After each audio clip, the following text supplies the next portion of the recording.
పెద్ద చర్చనీయాంశమైంది.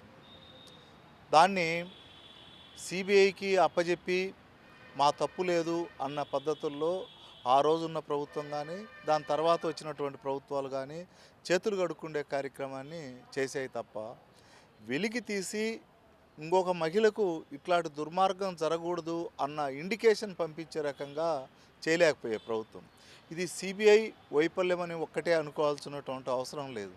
ఎందుకంటే సిబిఐ ఈరోజు కేంద్రంలో ఎవరుంటే వాళ్ళు ఆడిచ్చేటువంటి కీలుబొమ్మలాగా ఈరోజు సిబిఐ కనపడతా ఉంది. ఎందుకంటే ఒక ఎంపీ, ఒక మాజీ ముఖ్యమంత్రి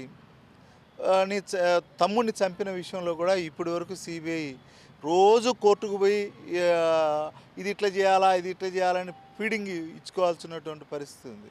మరి ఆ రకంగా ఈ కేసులో వాళ్ళ తల్లిదండ్రులు చేయలేని అంత పెద్ద లాయర్లను కోట్ల రూపాయలు ఖర్చు పెట్టి పెట్టగలిగినటువంటి లాయర్లను పెట్టలేని స్థితిలో అయినా వాళ్ళ శక్తికి మించినటువంటి పోరాటమే ఈ 19 సంవత్సరాలు వాళ్ళు చేశారు.